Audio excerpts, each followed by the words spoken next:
سب سے پہلی بات تو یہ ہے کہ جب پارلیمنٹ سیشن میں ہے تو سینٹرل گورنمنٹ جو ہے پارلیمنٹری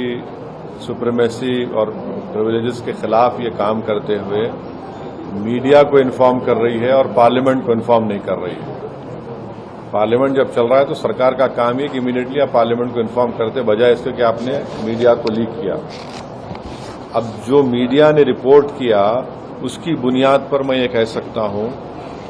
کہ یہ جو پرپوز امینڈمنٹ سے میڈیا میں جو لکھا گیا ہے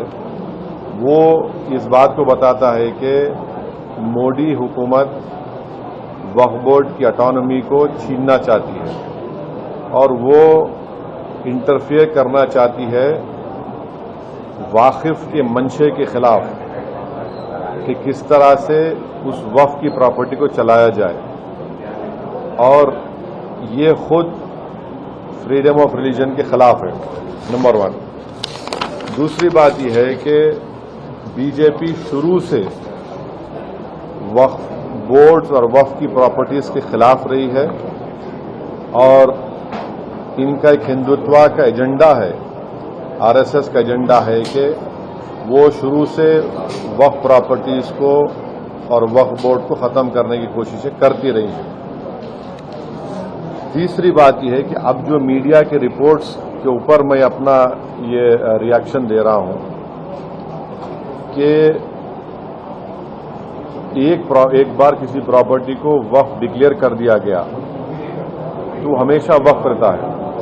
تو وقف ایکٹ جو ہے 54 کا ہے اور 96 کا ہے، جو 96 کا ایکٹ تو 2013 میں امینڈ کیا گیا،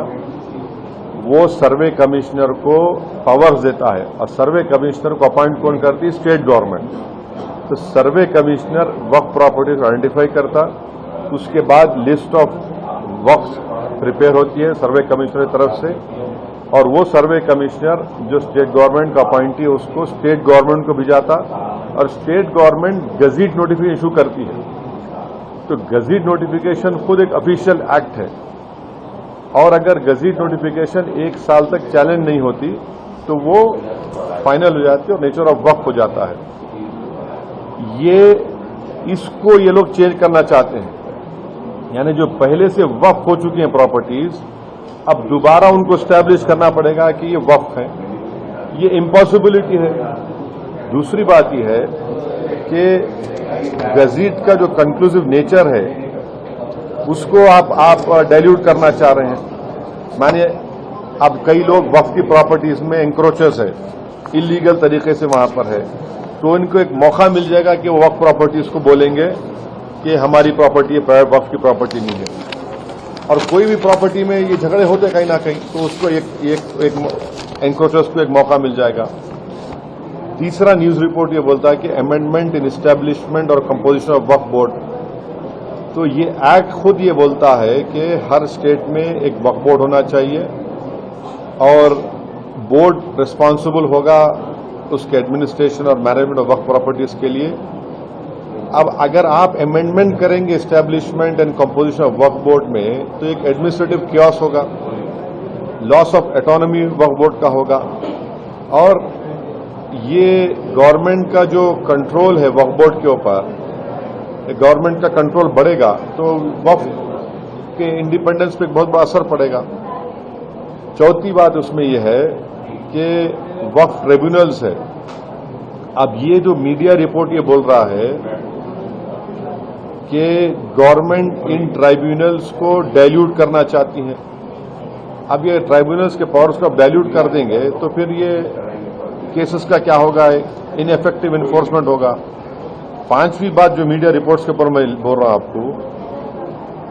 اس میں لکھا گیا کہ اگر کوئی ڈسپیوٹڈ پراپرٹی ہے تو ڈسپیوٹڈ پراپرٹی کا یہ لوگ بولیں گے نہیں پراپرٹی ڈسپیوٹڈ ہے، اس کا سروے ہم کرائیں گے۔ اگر کوئی پراپرٹی ڈسپیوٹ ہے تو اس کا فیصلہ جوڈیشری کرتی، یہاں پر مودی حکومت ڈسپیوٹ کریٹ کرے گی، اس کا سروے کرائیں گے۔ اب سروے ایگزیکٹو کرائے گا یا سی ایم کرائے گا یا بی جے پی کرائے گی، اب ظاہر نتیجہ کیا نکلے گا آپ کو معلوم۔ تو یہ بھی ایک طریقہ ہے اس ڈسپیوٹڈ پراپرٹیز کو ڈسپیوٹ بنانا پہلے،